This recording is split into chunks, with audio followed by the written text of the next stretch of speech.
날씨가 너무너무 좋아졌습니다. 할렐루야. 우리의 마음과 우리의 모든 것들 또한 생활들도 날마다 밝아지고 좋아지기를 예수님의 이름으로 축원합니다. 물론 중간중간에 섬뜩할 정도로 날씨가 추울 때도 있지만요. 한낮에는 따뜻한 햇살이 얼마나 따뜻한지 몰라요. 굉장히 따뜻한 햇살이 있을 때도 있는데 이런 귀하고 복된 날씨처럼 우리의 믿음과 우리의 소망의 삶 또한 날마다 맑고 따뜻한 은혜의 삶이 되시기를 예수님의 이름으로 축원합니다. 예. 그런데 오늘 말씀의 제목 한번 볼까요? 말씀의 제목 시작. 하실 수 있는 하나님. 예. 다가 끝에 있는 다가 아니고요. 다 하실 수 있는 하나님. 다를 강조하기 위해서 저렇게 제가 이렇게 꼬리표까지 해놨습니다. 다 하실 수 있는 하나님. 예. 우리 하나님은 크고 능하신 하나님이신 줄 믿습니다. 전능하신 하나님이라고 하죠. 그래서 우리 전능하신 하나님을 뭐라고 하죠? 히브리어로 우리 잘 알잖아요. 많이 들어보셨을 거예요. 엘샤다이. 네. 엘샤다이. 전능하신 하나님, 강하신 하나님이라는 뜻이 엘샤다이인데요. 이 엘샤다이, 다 하실 수 있는 하나님. 우리 하나님은 전지 모든 것을 하시고 전능한, 다 하실 수 있는 하나님이신 줄 믿습니다. 자, 그 하나님을 우리가 찬양하고 예배하러 나왔는데요. 누구의 이름으로 나왔습니까? 예수님의 이름으로 나온 줄 믿습니다. 오늘도 이 예수의 이름이 나를 하나님의 자녀가 되게 해주신 줄 믿습니다. 능력의 삶을 살 수 있도록 인도해 주신 줄 믿습니다. 자, 그런데요. 오늘 본문의 말씀에 보니까 조금 이 제목하고 내용하고 조금 안 맞아요. 그죠? 전능하신 하나님이었는데 저기 27절에 보면은 사람으로 하실 때 하나님은 그렇지 아니하니 하나님으로서는 다 하실 수 있느니라 라는 이 말씀만 떼어놓으면요, 이게 무슨 내용인지, 왜 갑자기 이 말씀이 쑥 끼어들어서 이런 말씀을 하고 있는지 좀 이상한, 문맥이 잘 안 맞는 듯한 그런 내용의 말씀이 오늘 하나님은 다 하실 수 있다 라는 내용이에요.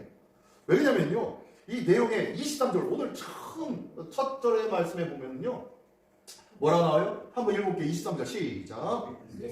둘러보시고 제자들에게 이르시되 재물이 있는 자는 하나님 나라에 들어가기가 심히 어렵도다 하시니, 이게 지금 뭔 얘기하고 있어요? 지금 무슨 얘기하고 있는 걸까요? 제자들에게 이르시되 뭐가 있는 자? 재물이 있는 자는 어디 못 간다? 네, 천국 못 간대요. 할렐루야. 재물 있는 자는 천국을 못 간대요.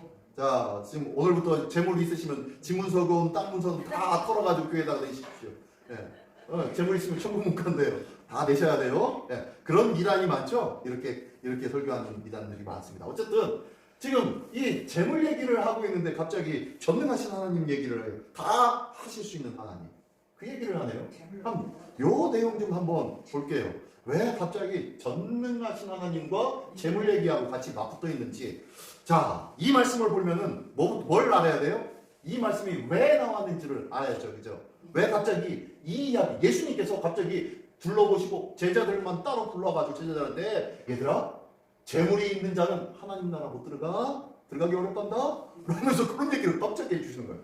뭔가 전에 무슨 사건이 있었으니까 이 이야기를 했을 거 아닙니까? 그죠? 자, 그 사건이 무엇이 있었는지 한번 볼게요. 자, 본문 이전에 10장, 오늘 본문이 10장의 23절부터의 말씀이었는데 본문이 10장만 볼게요. 그 앞에도 보면은 오늘 같이 이어지기도 하는데 그냥 10장만 볼게요. 10장 1절부터 12절까지의 내용이 무슨 내용이냐면요, 마음이 완악한 바리새인들 하면서 그 내용이 있습니다. 그 내용이 뭔가 봤더니 예수님 앞에 지금 예수님이 갈릴리 지역과 그리고 그 위에 이방인 지역의 사역을 마치시고, 그리고 어디로 가시냐면 예루살렘에 있는 유다 땅으로 지금 들어가시고 있는 장면이에요. 그래서 요단강 근처에 가가지고 이제 이 요단강을 건너서 들어가면은 여리고와 그리고 베다니와 그리고 예루살렘으로 이렇게 들어가는 길이 이렇게 있을 텐데, 아무튼 그쪽에 이렇게 오신 거예요. 예수님이 지금 유대 땅으로 지금 들어오고 계신 거예요. 그 상황 속에서 지금 요 10장이 시작되어집니다. 그 어떤 내용이냐면, 그 예수님이 온다는 소리를 듣고 달려온 사람들이 있었어요. 어떤 사람들이었을까요? 네. 오늘 성경 말씀 이렇게 찾아보시면요, 마가복음 10장 2절, 10장 2절에 보니까요, 10장 1절은 이렇습니다. 예수께서 거기를 떠나 유대의 지경과 요단강 건너편으로 가시니 무리가 다시 모여들거늘 예수께서 다시 전례대로 말씀을 가르치셨다. 라는 것이 이제 10장 1절에 그리고 난 다음에 가르치고 있는데 그 즉시 쫓아온 사람들이 있었는데 2절에 보니까요. 바리새인들이 예수께 나와 그를 시험하여 묻되 사람이 아내를 버리는 것이 옳으니까? 라고 하면서 질문하는 장면이 시작되어집니다. 하나님이 예수님이 말씀을 가르치시는데 갑자기 누가 와요? 바리새인들이 왔다는 거예요. 이 바리새인들이 왜 왔을까요? 지금 여기 본문에 보면 10장 2절에 보니까요. 시험하려고 왔다라고 말씀하고 있어요. 네. 예수님은 시험하려고요. 왜 시험하려고 할까요? 왜요? 네. 예수님이 만병을 고치시는 분이시고 능력이 있으신 분이시니까 그 능력 좀 한번 지켜보려고요? 아니에요. 자, 우리 지금 요즘 새벽 예배 설교가 어디 하고 있죠? 매일 성경을 기점으로 하고 있는데요. 어디 하고 있죠? 마가복음 하고 있어요. 마가복음. 이게 이 내용이 금요일 내용일 거예요.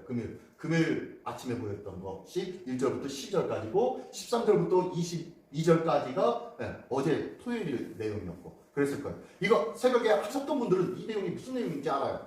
자, 이 내용을 이렇게 보면요. 이 사람들이 이미 저기 마가복음 3장에 보면은 이미 이들이 헤롯 땅들과 연하여서 예수님을 뭐 하려고 작정을 해요?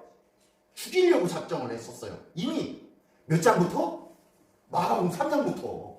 안식일 문제를 안식일에 예수님이 고쳐주시는 것을 보고 율법을 범하였다라고 하면서 하니까 예수님이 말씀하시는 그 모든 것들을 아무 말 못하게 잠잠하게 만들어 버렸어요. 그 이후로 이 바리새인들과 헤롯 땅들이 전혀 다른 사람들이었는데 한 마음이 돼서 뭐 하려고요? 예수님을 죽이기로 작정을 하고 있는 거예요. 그런 마음을 갖고 있다가 예수님이 어딘가요? 갈릴리 지역에서 사역을 해버리네요.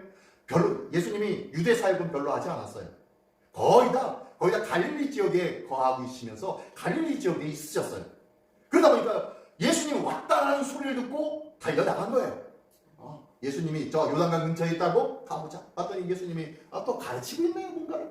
그러니까 예수님을 이제 시험하려고 합니다. 이 시험한다라는 것은 뭐 하려고 시험하는 거예요? 한마디로 예수님을 뭐 어떻게 하려고요? 트집 잡으려고. 무슨 트집? 죽일 명분을 잡으려고요. 죽이려고 작정을 하고 있었잖아요. 이미 앞에서부터. 이 바리새인들은 계속 예수님을 쫓아다니면서 예수님 근처에 나타나기만 하면 예수님 앞에 트집을 잡으려고 했던 자들이 바로 바리새인들이었어요. 어쨌든 이러면서 이제 묻습니다. 뭔 얘기를 물었냐 했더니 2절의 말씀에 보니까 사람이 아내를 버리는 것이 옳습니까? 라고 묻네요. 지금 이게 무슨 내용이에요? 사람이 이혼을 해도 되냐고 묻는 거예요. 지금 이혼을 해도 되냐. 이게 왜 그게 뭐 어떤 문제이기 때문에 그래요? 당시 얼마 전에 많은 이스라엘 사람들이 따르고 또한 많은 유대인들의 지도자급 바리새인과 레위인과 서기관들도 따랐던 자, 그리고 그 앞에 나가서 세례를 받았던 자들, 그런 많은 자들이 있었는데 그 사람이 누구예요? 세례 요한이었습니다. 세례 요한이 회개하라 천국이 가까웠느니라 라고 하면서 사람들에게 회개를 명하면서 회개해야만 하나님의 나라의 백성이 될 수 있다. 회개를 최소한의 회개를 받아라 하면서 회개하라고 강력하게 주장했습니다. 그러면서 백성들에게 외친 것이 지금 이 정권을 붙잡고 있는 저 헤롯 왕, 헤롯도 문제야. 지금 헤롯 왕의 아내 이름이 누구야? 헤로디야. 헤로디야가 원래 지부인이야? 아니, 제부인이 아니었죠. 제부인은 아니었고 제부인 내쳐버리고 누구의 아내를 뺏어온 거예요? 동생 빌립의 아내를 뺏어온 거예요. 빌립은 당시 저 위쪽 갈릴리와 저 위쪽 이방인 땅을 관할하는 일종의 분봉왕이죠. 그쪽 총독이었죠. 그 동생의 아내를 빼앗아서 자기의 아내를 삼았던 거예요. 그러니 이게 뭐 이혼해서 빌립 왕이 이혼을 해가지고 그냥 데려왔다라는 이야기인데 어쨌든 빌립의 아내였던 헤로디아를 데려다가 자기 부인을 삼은 거예요. 근데 이 부분에 대해서 이 세례 요한이 계속 지적했거든요. 이거 잘못된 거야. 남의 아내를 빼앗아서 자기 부인 삼는 것은 이거는 간음이야. 당신이 우리 지도자, 유대인의 지도자라고 하는데 유대인의 지도자이면서 어떻게 하나님의 말씀대로 살려고 하지 않느냐.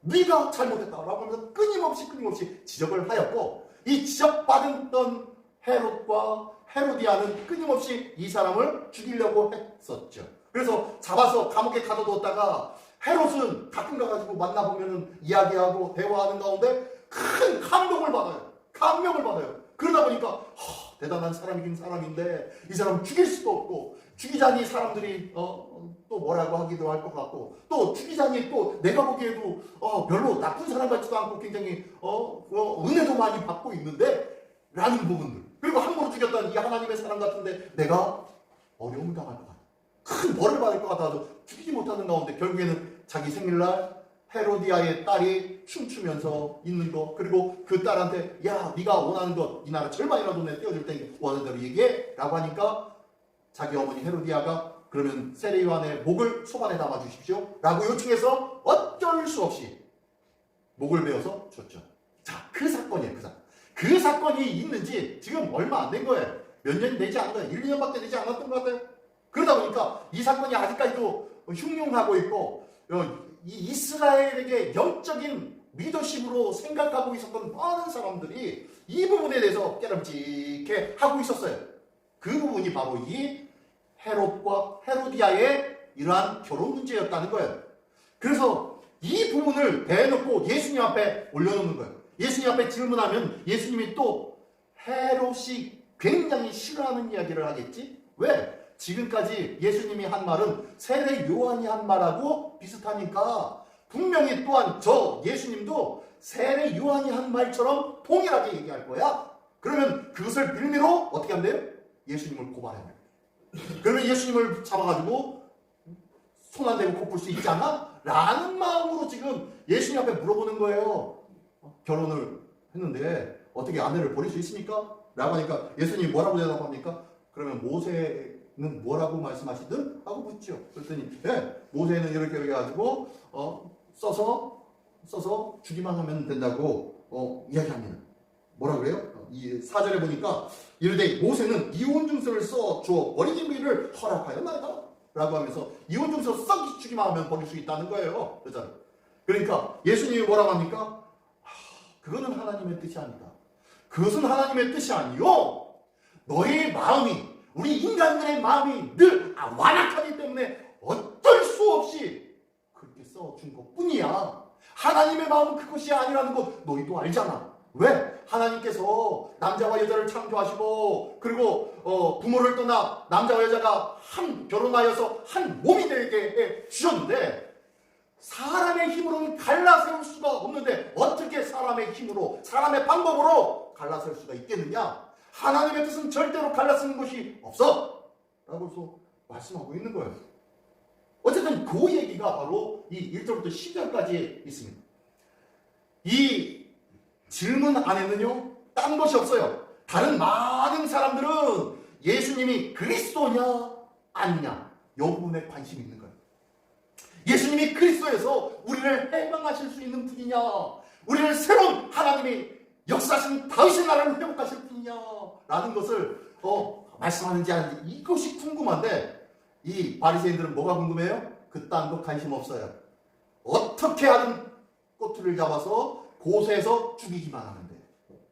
지금 바리새인은요 전혀 다른 생각을 가지고 있었다는 거예요. 그래서 아래 보니까요, 예수님이 그리스도인지 아닌지에 대해서는 관심도 없다. 오직 자신들의 기득권 유지를 위해서 예수님을 제거해야 한다는 그런 생각밖에 없었다는 거예요. 이게 바로 1절부터 10절까지.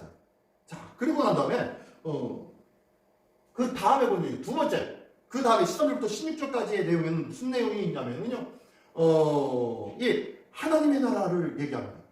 왜냐하면 예수님이 가르쳐주고 있는데 아이들이 와가지고 막 떠들어 제끼는 거예요. 그 아이들 누가 데리고 왔을까요? 부모님이 데리고 왔어요. 부모님이 데리고 와가지고 이렇게 지켜보다가 이왕이면 예수님한테 한번 근처에 가가지고 예수님한테 한번 기도라도 받으려고, 안수라도 받으려고, 복이라도 축복 기도라도 받으려고 이렇게 하고 있는데, 예수님은 말씀하고 있는데 이 아이들이 어떻게 해요? 어린 아이들이니까 막 떠들고 하면서 이랬었겠죠. 그러니까 제자들이 화를 버럭 내는 거예요. 여기까지 와가지고 이 시키들 하면서 화를 냈던 것 같아요. 그랬더니 예수님이 뭐라고 해요? 그렇지 말아요. 그러면서 그 아이들을 품으시고 뭐라고 해요? 이런 아이가 이런 아이가 보다 하나님의 나라가 이런 아이의 것이다 라고 하면서 뭐라고 말씀하시냐면 누구든지 하나님의 나라를 이런 어린 아이와 같이 받들지 않는 자는 결단코 그곳에 들어가지 못하리라 라고 말씀해 주셨어요. 이게 무슨 소리냐면은 누구든지 하나님의 나라를 어린 아이와 같이 받들지 않는 자라고 했는데 이 받들다라는 내용이 무슨 의미예요? 잘 모르겠죠? 무슨 내용인지. 이 받들다라는 것은요, 제가 우리 권사님을 윤 권사님을 받들어요. 받들어서 권사님 하고서 권사님 어디 가요. 그러면은 제가 권사님을 받든다라는 것은 어떤 의미입니까? 권사님이 목사님 저 어디 가야 되는데 예 제가 차로 모셔드릴게요. 모셔드리는 거예요. 그죠? 그리고 권사님이 말씀하면은 뭐요? 그 말대로 네 그러죠? 라고 하면서 따라주는 거예요. 한마디로 뭐 하는 거예요? 옆에서 그분이 뭐라고 하시든지 간에 네 하면서 수종을 드는 것을 말하는 거예요. 어린아이가 수종을 들 수 있습니까? 없습니까? 없어요. 근데 이게 왜 받든다고 이런 표현을 썼을까요? 그것은 부모와 자식과의 문제예요. 부모와 자식과의 관계 속에서는요, 이 부모는 자식을 뭐예요? 사랑으로 돌보죠. 근데 자녀는 부모를 어떻게 합니까? 부모를 순종하고 따라가는 거예요. 그죠? 네. 지금 여기서 받는다는 것은요, 부모님을 따라서 순종하는 거예요. 다시 한번 얘기하면은, 예수님이 지금 가르치는 그곳에 이 어린아이들이 일부러 자기들의 생각에, 자기들의 합리적인 생각을 해서 예수님 왔다고 하니까 그곳에 가야지. 그곳에 가면은 아주 대단한 일들이 있을 거야. 라고 생각하면서 왔을까요? 아니에요. 이 어린아이들은 누구 따라온 거예요? 네, 엄마 따라 아빠 따라온 거예요. 엄마 따라 아빠 따라. 이게 바로 여기서 말하는 받든다라는 의미예요. 받든다. 아버지를 어머니를 따라서 쫓아가는 거예요. 네, 알겠습니다. 쫓아가는 거예요.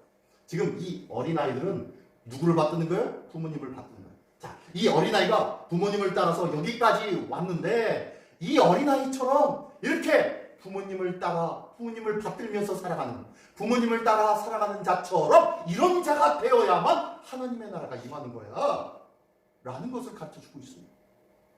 이게 바로 하나님의 나라다 라는 거예요. 지금 예수님은 하나님의 나라에 대해서 오늘 10장 말고 9장, 8장 앞에서 계속 하나님의 나라에 들어가려면 어떻게 해야 된다는 것을 계속 말씀해 주시고 가르쳐주고 계셨습니다. 그러던 중에 지금 이 바리새인이 와가지고 예수님이 하나님 나라 얘기하고 싶은데 그것과는 자기는 생각이 없어요. 예수님이 하나님의 나라를 바리새인들에게도 들려주고 싶었을 텐데 바리새인들은 그 하나님 나라 상당히 관심도 없어요. 근데 두 번째로 여기 보니까 이 하나님의 나라는 그러므로 하나님의 나라는 이 관심 없는 이 사람들이 있지만 그럼에도 불구하고 이 어린아이처럼 따라와서 무조건적으로 받아들인다면은 그 자가 바로 하나님의 나라의 주인공이 될 수 있어 라고 말씀하고 있는 거예요. 바리새인들은 자기의 생각과 자기의 방법으로 무언가 일들을 살아가면서 자신의 노력으로 무언가 하나님의 나라를 성취하려고 하는 거예요. 율법의 선생들 아닙니까? 율법의 선생들이었는데 이 율법의 선생님이라면 율법을 얼마만큼 잘 지켜야만 뭐예요? 하나님 나라 들어간다는 거예요. 그렇게만 알고 있었는데 지금 예수님은 아니야 율법을 지키는 것이 아니라 하나님께서 뭐라고 말씀하시는지 그 말씀하는 것을 그때마다 들으면서 그때마다 따라다니는 그것이 하나님 나라 들어갈 수 있는 사람이야. 하나님께서 10년 전 20년 너에게 말씀한 그 말씀을 새겨들어서 오늘도 내일도 똑같이 변함없이 그것만 지키면 하나님 나라 들어갈 수 있어 라고 죽은 신앙의 삶을 사는 자가 아니야. 하나님은 죽은 자의 하나님이 아니라 산 자의 하나님이거든.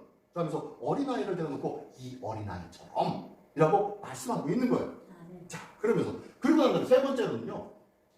세 번째로는 그리고 난 다음에 누가 옵니까? 부자 청년이 와요.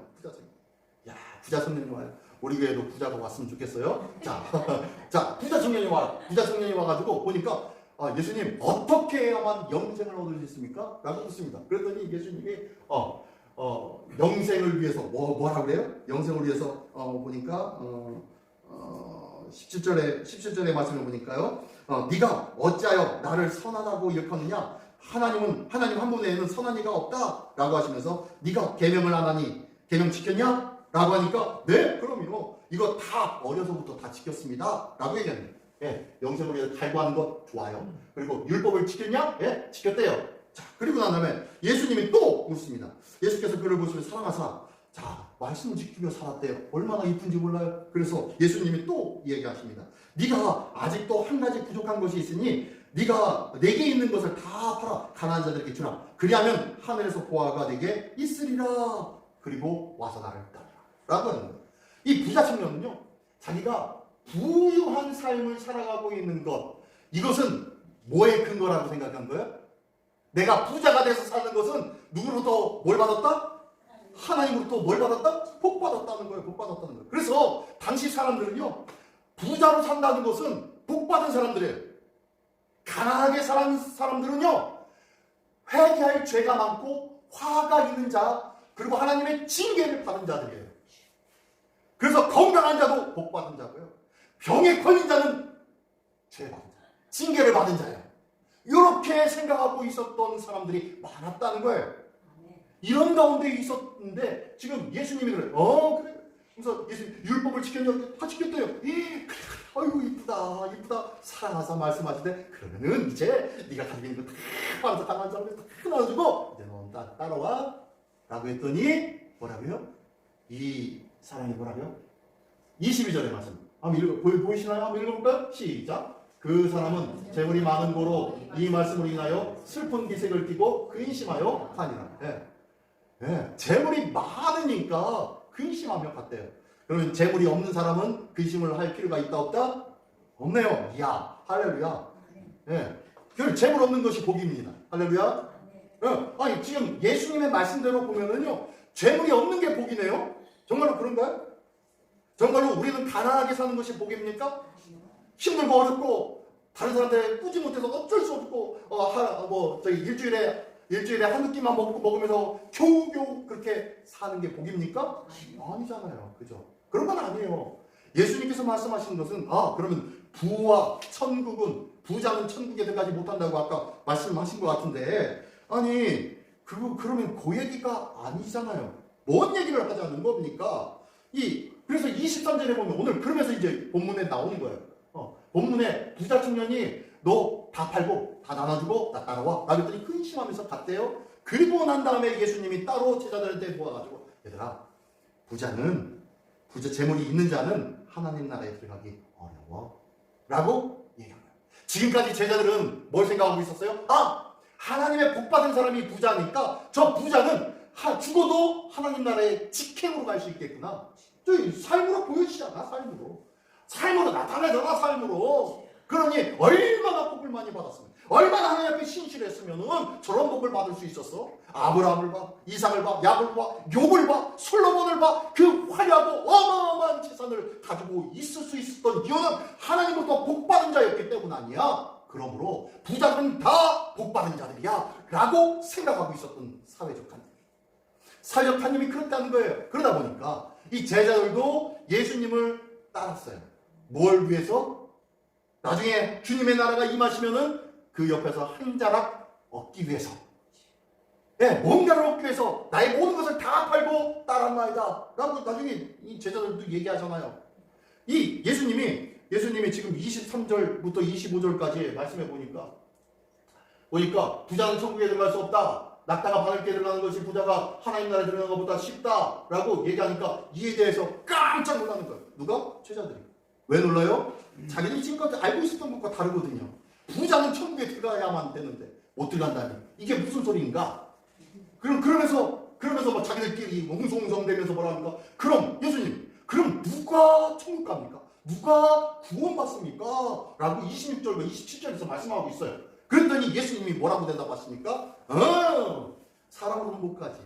사람으로는 못 들어가. 그러나 하나님은 할 수 있다. 라고 말씀하신 것이 이 내용이에요. 이게 무슨 소리냐? 낙타가 바늘개에 들어가는 것이 부자가 하나님 나라에 들어가는 것보다 쉬우니라. 이 이야기를 예전에 저기 성지순례 다녀오신 분들이 꼭 이런 얘기를 해요. 성지순례 가보니까 거기에 성벽 한 구석에 조그마한 토굴과 같은 문이 하나 있었다. 이 작은 문이 있는데 그 작은 문의 이름이 바늘귀였다.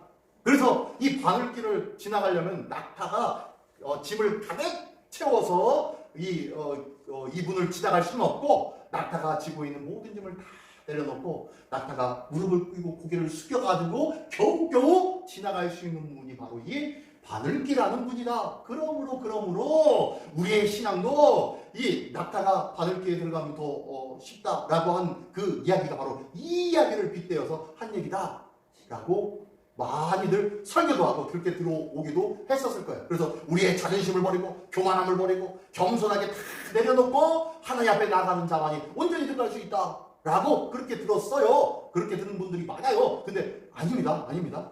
성경의 내용에 이렇게 말씀해 보면요, 예수님께서 뭘 강조하기 위해서 이렇게 하셨냐면, 낙타는 당시 키우는 짐승 중에서 가장 큰 짐승이 낙타예요. 그리고 자기들이 가지고 있는 가장 작은 물건들 중에서 가장 작은 구멍이 바로 바늘귀예요. 바늘귀. 그래서 이것을 빗대어서 가장 큰 낙타가 가장 작은 구멍인 이 바늘구멍으로 들어가는 것이 쉽다 어렵다? 어려워요? 낙타가 바늘길을 지나가는 것이 어렵습니까? 낙타가 바늘길을 통과하는 것이 그러니까 왜? 그건 둘째치고, 낙타가 바늘길을 들어가는 것이 쉽습니까? 어렵습니까? 아니죠. 쉽고 어렵고의 문제가 아니죠. 그죠? 들어갈 수가 있어요? 없어요? 없어요. 못 들어가요. 지금 예수님은 낙타가 바늘길을 통과하지 못하는 것처럼 부자가 이 하나님의 나라 못 들어간다는 얘기예요. 절대로 못 들어가 라고 그 얘기를 하고 싶어서 지금 이 비유를 얘기한 거예요. 왜 그러냐면은 그 26절, 27절에 사람으로 그럼 누가 구원받습니까? 라고 제자들이 26절에 말하니까 27절에는 그렇지 못하지. 사람은 못하지. 그러나 하나님은 할 수 있단다. 라고 말씀한 것이 지금 그 내용인 거예요. 너희들은 너희 노력과 너희 재능과 그리고 너희 업적을 통해서는 하나님의 나라 들어갈 수 있다 없다? 없다는 거예요. 어떤 것을 행한다 해도 못 들어가. 그러나 하나님은 하실 수 있다니까. 그러니까 누구를 의지해라? 하나님을 의지해야 할 거 아니야. 하나님을 붙잡아야 할 거 아니야. 하나님 안에 들어가 있으면 되잖아. 지금 그 얘기를 하고 싶은 거예요. 그 얘기를. 너희가 열심히 노력하고 바늘길하는 그 문을 낙타가 모든 거 다 버리고 해가지고 들어가면은 어떻게 겸손함으로 교만을 버리고 노력해서 힘껏 너희가 충성해서 너희가 금식해서 너희가 어떤 대단한 업적을 세워서 그렇게 하면 들어갈 수 있는 것이 아니다라는 거예요. 하나님의 나라는 오직 누구의 은혜만이? 하나님의 은혜만이 들어갈 수 있게 하는 것이다 라는 것을 강조한 거예요. 자, 그러면은 우리가 모두 다 예수의 이름으로 하나님의 나라의 백성 된 줄 믿습니다. 네, 하나님의 나라의 백성 됐는데 참 우리는 내가 절대로 노력해서는 가질 수 없는 하나님의 나라 백성이 된 줄 믿습니다. 이 세상에 어떤 사람도 10,000,000금을 주어도 따낼 수 없는 천국 시민권을 가졌는데, 이것은 그 어떤 것이 아니라 전적인 하나님의 은혜만이 가능한 일이었다는 것이에요. 이것을 믿으면 우리의 삶은 이제 이것을 주신 분이 귀합니까? 천합니까? 귀하죠. 이것을 주신 분, 이 세상엔 절대로 구하지 못하는 것을 주신 그분, 영원한 생명을 주신 그분이 귀하고 귀하죠. 그러므로 그분을 어떻게 해야 돼요? 그분을 어떻게 해야 돼요? 지나가버렸네요. 그분을 어떻게 해야 돼요? 누구든지 하나님 나라를 어린아이와 같이 뭐하지 않고는 받들지 않는다. 어린아이가 부모를 졸졸졸 따라와서 예수님 앞에 설 수 있었던 것처럼, 그리고 예수님을 품어주고 그를 기도해 주었던 것처럼, 누구 따라가니까 이런 횡재를 얻었어요? 네, 부모님 따라왔습니다. 이것처럼 어린아이처럼 어떻게 해요? 하나님의 말씀, 예수님의 말씀을 따라가야 된다는 거예요. 그래서 예수님의 말씀, 이 말씀을 늘 묵상하자고 말씀하는 거예요. 매일매일 새로운 말씀. 10년 전, 20년 전의 말씀이 아니라 오늘 나에게 주어있는 살아있는 말씀.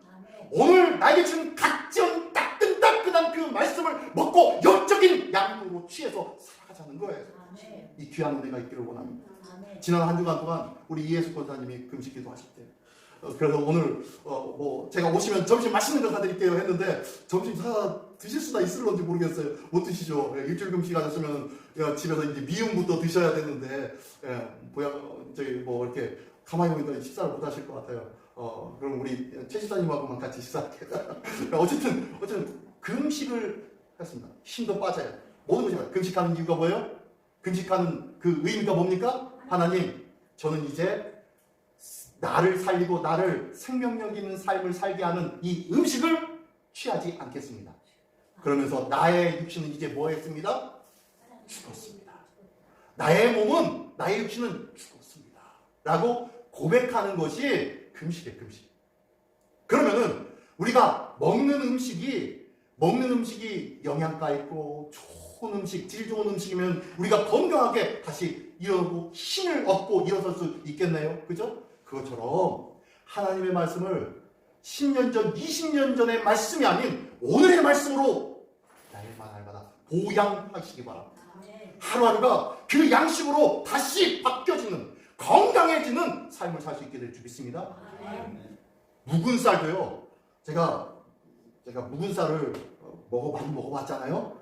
묵은 쌀을 이제 많이 먹어보면은 이제는 못 먹겠어요.